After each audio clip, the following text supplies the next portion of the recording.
Let's have a chat to Bronwyn Bishop, to Sophie Ellsworth and to Linda Scott. So let's go back to where I started here, which is the potentially uncomfortable conversation, but still one that I think really matters here, which is how are we failing our kids? How have we got to the point in time where 53% of young people have told a survey that they have seen someone for mental health intervention, Bronwyn? Now, again, I don't want to offer up red meat. That's nice. That's entertaining. But let's have a real chat as grandparents, as parents, as people who care. What the hell happened? Well, I think it's a question, Paul, of looking at our society as a whole. I mean, the world I grew up in, divorce was a very rare thing. Now it's a very common thing. Just what the role was in a family was established. The assistance that parents could give through school, through P&C association, and the interaction you could have. The standard of teachers was higher, and that gives me no pleasure to say at all. But when we're taking people in to become teachers who are too far down the pole in terms of achievement of academic level, at an academic level, we are sowing the seeds for trouble in our classes. So we really have to, the Gonski was always going to fail. I said so at the time. It's not something I'm saying with hindsight. What is needed is a total change in the way we focus on what kids need. And they need the tools that allow them to know that this is a country where they're safe, where basically governments of whatever persuasion are going to care about the people, that it is a wonderful society, that we don't have to be told that we have guilt that we've got to bear. But yes, if mistakes were made, we acknowledge them, but it is a wonderful country composed of people who are basically good people. And in that environment, if we then give them the skills in mathematics and reading, in the ability to learn about our history and understand our history, and that we are those good people, then I think you get a different environment and a different outlook. But if you've got it rammed down your neck every day that you are bad, evil people and you better be looking to make some sort of reparation payment, or that you're going to die because the planet's going to collapse on you, then why are we surprised that kids grow up with nightmares? I mean, Sophie, it's why I tried to deliberately say, as well as the bad stuff, the good stuff that was there, right? To try to give a full picture to everyone watching right now of what this survey produced, right? That 95% exercise and 85% don't smoke and 3/4 don't take drugs and most of them want to get married and most of them expect that they're going to buy a house. But how the heck did we get here? What's the bit that what's the inconvenient truth people maybe don't want to hear, but we've actually got to recognise?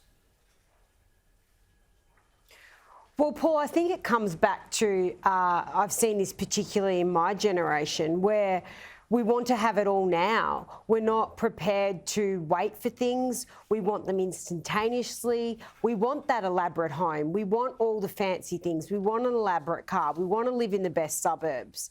And we're not prepared to sacrifice to get there. We want it right now.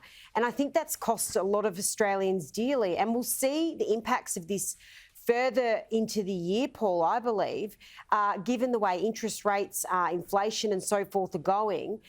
Many people are mortgaged to the hilts and they'll be in enormous financial strife as rates remain high and continue to climb. So I think it comes back to those basic fundamentals of saving for things, wanting things in due course, not wanting everything right now. And I think this is really damaging in society. And I think a big player in this, especially in younger generations, is social media. I mean, the fakeness of social media makes people think everyone else has everything now, when in actual fact, when you peel it all back, a lot of it's just an absolute farce. It's not reality, but we're led to believe it is reality.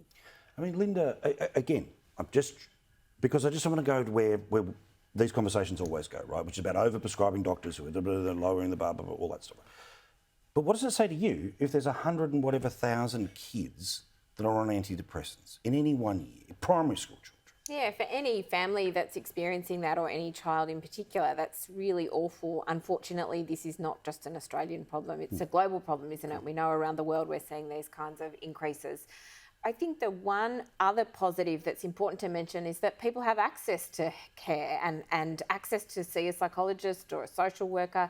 That is a really positive thing about Australia.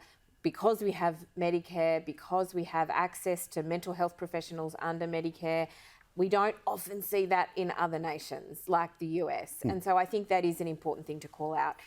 I think it's unfair, though, to blame, as Sophie has just done, this malaise on kind of young people expecting that they want things and having them immediately. I mean, it is the case that generational inequality is growing. You know, young people now simply cannot own homes at the same rate as their parents could. They're not seeing wages keep up with inflation, giving them the buying power that their parents It doesn't did. affect a 9-year-old. Well, but Like a 9-year-old who's not thinking about all of that. if you talk to young children and you survey them about what their biggest concerns are, and I know you'll call it woke, but it is climate change. They're facing existential threats in their life. They're not. And They're when being they told. look out, it's not real. They're being told it, and But they're the 12-year terrified thing of is it. linked to if real no problem, one and does you and I anything. can just disagree about that forever. But if you ask these children, that's what they report, Bronwyn. That's what they. That's Of what course they they are, report because as it's the issue rammed that's down their throat concerning them. every day. They're told, be fearful, you're all going to die. I mean, what sort of way is that to bring up kids? It's wrong. But there was a generation of But kids also who truthful. but there was a generation of kids who grew up with the threat of nuclear annihilation, right? The idea that Russia and the US were going to blow each other away. I mean, again, is it because we ask questions now of kids that we didn't used to ask questions? No, but we solved that problem. And to be honest, it was Ronald Reagan that did it with mutual when he said that we need peace through strength, and that's what turned that debate. But in this this catastrophe, Armageddon type debate that save the planet, we're all going to be dead, we're all going to be die, and you're all going to eat beetles or whatever it is. I mean, what sort of future is that telling kids they're going to have? Well, Bronwyn, It's it's not the crazy. only thing, and it's not nothing, right? It is a factor, and I think it is important It has for us been to pushed talk up out of all proportion. scientifically with children about this. It absolutely terrifies them. And if they're living in fear like that, how do you have a well-balanced approach? So, okay, let me end this conversation on, again, the hope for the positive here. Parent, grandparent watching us right now. Linda, how do you offer positivity to a kid who might be catastrophising?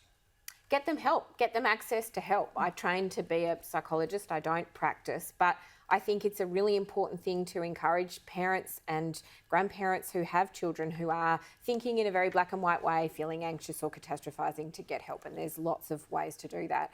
I think the other thing is to talk sensibly with children about the reasons for hope. And there are lots, even in the face of climate Absolutely. change. There are so many things that people can do to find hope, to do things about it themselves or with their community. And lots of those conversations are really helpful for people's mental health. Well, the first thing you could do is tell your side of politics, the government, that don't halve the amount of mental health that's available to people. Don't I disagree. agree with done. you on that, The Bronwyn. telehealth decision was a disgrace at the end of last year. Absolutely. And they tell them they Disgrace. care. I mean, Imagine the summer we would have had if that decision had been made 12 months earlier, the outrage about all of that, and here's the examples and all the rest of it. But no. The ball boys and the ball girls don't get paid at the Australian Open. That's what they cared about.